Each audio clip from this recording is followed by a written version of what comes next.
Woo! Ladies and gents, do we have a video for you? Now, I'm Nick. You're watching Gear Seekers. Over the last week or so, there's been a few videos from Jay and Steve at Nexus showing the issues with the riser cable in the NZXT H1. From Steve's testing, which is actually really good. Go and watch his videos. He's done 3 videos in total now talking about it. He did 2 with testing and then 1 talking about all the results and NZXT's official statement about it when they're working towards a full recall of these. Now, I have addressed this in the comments and a few videos where we've covered this case before. I personally have never had any issues with anything shorting out or anything like that. However, I'm not about to take any risks with this, so I'm going to pull this apart and I'm going to build myself a new daily driver. So I'm going to ditch using a small form factor system for now.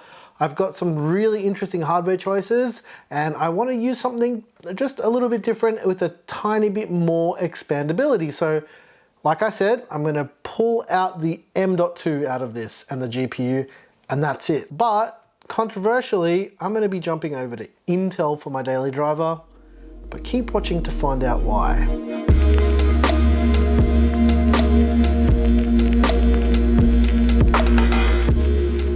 Now you've seen the title of the video, you've seen the thumbnail, you know exactly what I'm going to do already, but from that thumbnail you probably can't tell much about the parts. But what I need to do is actually need to pull some stuff out of this so I can go ahead and build. Yeah, like I mentioned, I'm not comfortable having this in my office anymore. I'm the first one to admit that at first I kind of dismissed it because of how infrequently it was happening to people. How catastrophic the failure can be is actually quite scary, and I kind of don't want to burn our entire apartment building down because of a stupid case. So I'm happy to admit when I've dismissed things, but now it's time for action, and I'm a man of action. That's how we roll around here. So this thing is, I'm gonna send it back to NZXT so they can give me a new riser cable or do whatever it is that they're doing with these cases now. I don't know, maybe they'll just chuck them in a hole in the ground and pretend like they never existed. Sounds like something from The Simpsons. It does. Like the burning tire fire that just burns forever. I hate to be that guy. I'm not trying to jump on the bandwagon, but because I have been using this for so long, I just don't feel comfortable anymore. Seeing how Steve made the thing catch fire and how easily, yeah. So that's the end of that saga. And NZXT did actually send through the nylon screws, but it's, as Steve said, it's not a solution, it's a workaround. And that's true, it is definitely a workaround.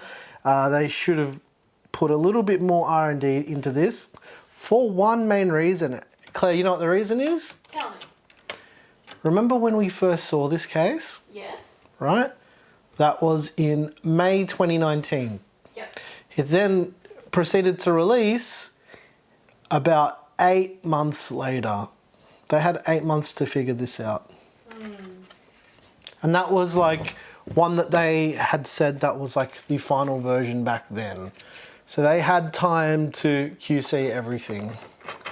I don't necessarily agree with everything Steve and Jay say because everyone's got different levels of experience in this industry. I've been working in this industry, well, with PCs and in data center and stuff for like probably 19 years or something now. So I've been in the industry quite a long, almost, yeah, it's been a long time. So I've been around this stuff forever, right? My point is that I think Steve and his team did a really good job with actually identifying the problem because NZXT couldn't actually identify it themselves. And they took the time out and they figured out what the actual issue was. So good work to Steve and the whole team at Nexus. I think you guys did a really good job. And it really got me thinking about it, like what we should do, because again, I have been using this thing every day and I haven't had any problems, but yeah, I don't like to take risks on things that can potentially kill you. So yeah, it's crazy that this happened, right? That there was just a few cases that came out and I was like, oh, you know, like I haven't encountered any issues, I've not had any problems, blah, blah. And I've used quite a few of these, but yeah, just after seeing the extent of the kill of the PC, Yeah, I'm not okay with that anymore. So this one is being laid to rest. I'm gonna tear the rest of this down off camera. All I needed for this is a GPU and the M.2 drive. So with that said, you know what time it is, ladies and gents? What time is it, Claire? Lunchtime. Is it? No. Oh, it's not lunchtime. That's unfortunate. It's build time. Let's get into it.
Just how many times does it take for my world to break?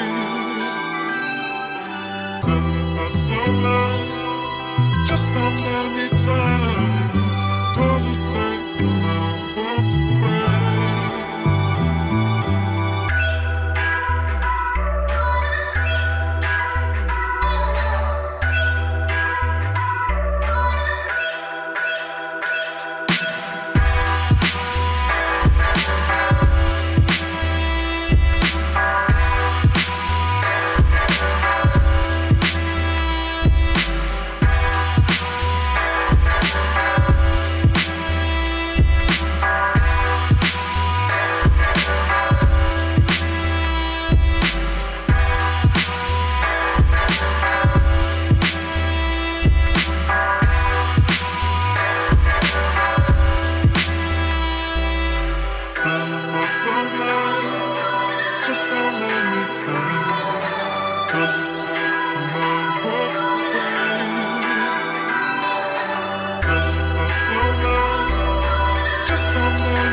Just how many times does it take for my world to break? Alright ladies and gents, I hope you enjoyed this build. As you can see, it's quite different to my NZXT H1 system, whereas this one probably won't catch fire. But yeah, quickly let's chat about the parts and I'll tell you why I chose them as we're talking about them. So first of all, you're probably wondering why I chose this motherboard, considering it's such an odd choice for this type of CPU.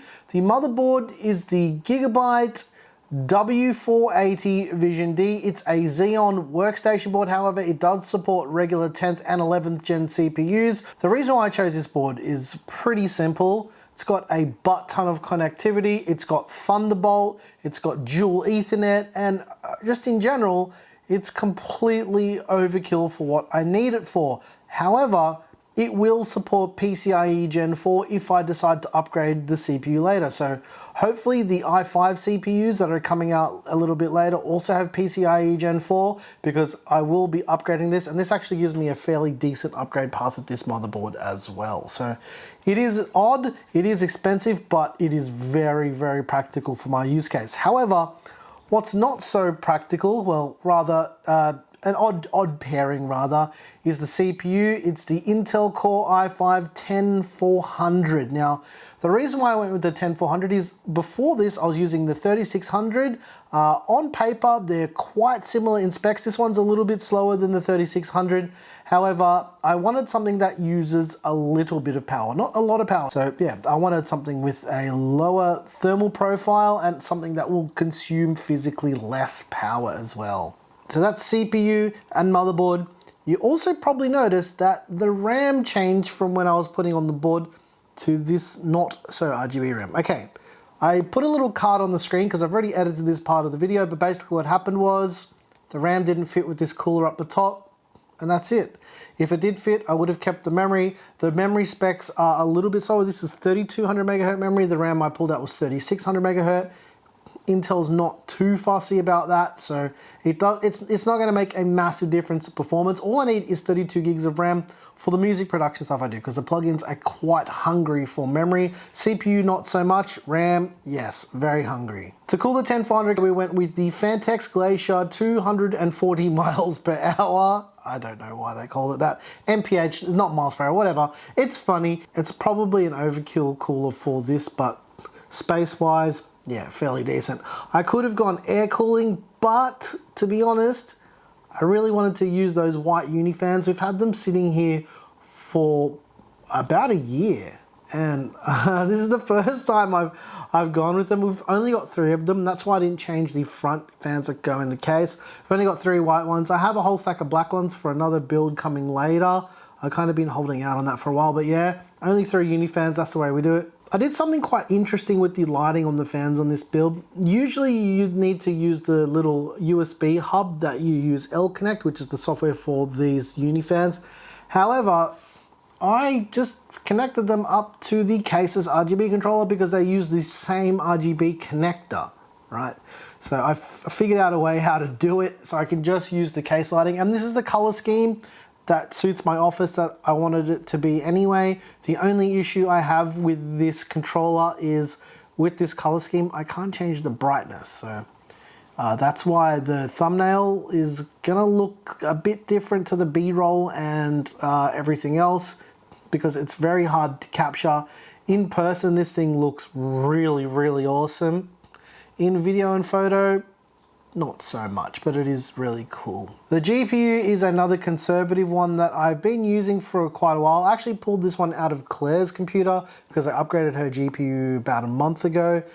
It's the Gigabyte 2060 Gaming OC, not overkill.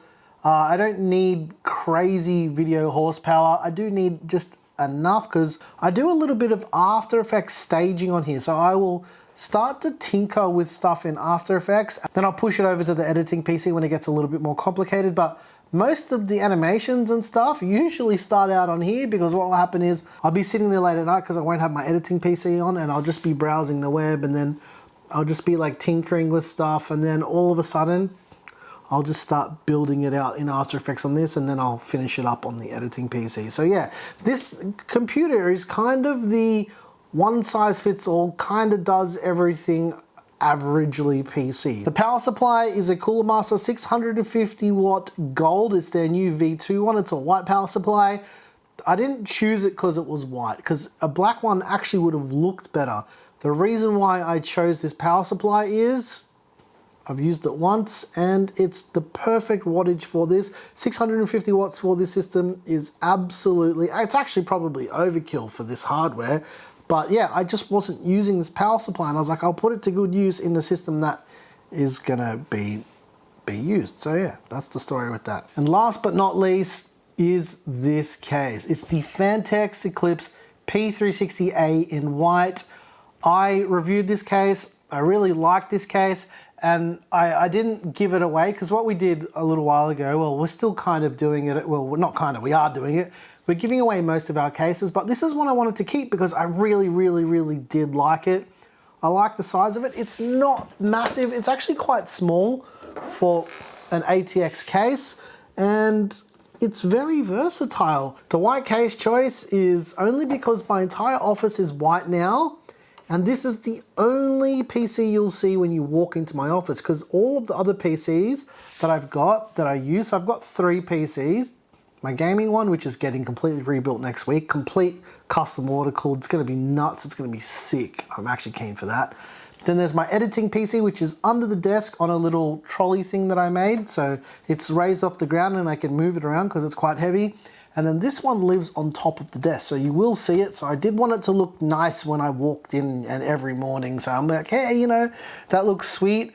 One thing I will miss about the NZXT H1, however, other than it setting a house on fire, which is not something you'd want to miss, is the I/O and stuff is on the bottom of the case. So when the NZXT H1 sits on the desk, all the cables are hidden. It's just this monolithic block. You don't see anything. And the way my office was built was around that case. So I'll have to make a couple modifications to where I'm going to place this. I might place it up against the wall, so you might see like a couple cables hanging out the back, which is probably going to drive me mad, but I'll just have to live with it. But yeah, that's basically it. I didn't do any tests or thermals on it because it doesn't really matter. It's got parts that don't run real hot. I can put the fans down real low. The uni fans are quiet. And yeah, it's just meant to be quiet and usable, and that's what I'm using it for. It's basically the PC that I use to do everything that isn't editing or gaming. Like absolutely everything gets done on here. My emails, a bit of After Effects, all of the music production gets done on this system. And yeah, PCPartPicker is down below in the description. And I'll put some links and references in the description for Steve's videos from Gamers Nexus and Jay's video talking about the H1 and what the deal is with it, and NZXT's official statement regarding a possible recall. But yeah, I'll put a PCPartPicker list, as I already mentioned. I make all the music. There's a fresh banger in today's video as well. Something that I teased on Instagram. I don't know when this video is coming up, but yeah, I teased it on Instagram. Patreon if you want it. It's out there now. Anyways, guys, if you like the music, I just said that. Why am I running in circles? Is there something wrong with me? I'm your boy Nick with Gear Seekers. You peek. We seek. And on Twitter, people have requested to see some B-roll of Bindi in this video. I'm not going to do that yet. There's a reason for it. She's on heat, well, in heat or on heat. Her previous owners didn't desex her. So we've booked her in for desexing. She's a bit uncomfortable at the moment. I don't think it's a very good first impression of her. She's very sweet. She's actually quite lovely, but she's not very comfortable at the moment. And I want to show you guys her real personality once she's feeling a bit more comfortable. So she's booked in for a vet appointment on Monday morning to get spayed, and after that she'll recover. She's a little bit older, so it might take her a little bit longer to recover, but once she's all up and running and recovered, then we'll do a proper introduction of Bindi. But she is absolutely gorgeous and sweet, and when you talk to her, she chatters back. She's just, oh, she's got a wonderful personality for a cat. I love her. She's so cute. Anyways, guys, thanks for watching. Claire's over the moon with her, by the way. I love her. Claire loves her. Claire's just been full mum mode with kissy head time and all the cuteness. And yeah, she quite likes our house and she quite likes us, which is really good. I will say though, I do miss Pork Chop and Big Cat. Yeah. But Bindi's our baby now. Screw those guys. Yeah, thanks for watching. Does it take for my world to break? Tell me what's of life. Just don't let me tell you. Does it take for my world to break? Tell me what's of life. Just don't let me tell you. Does it take for my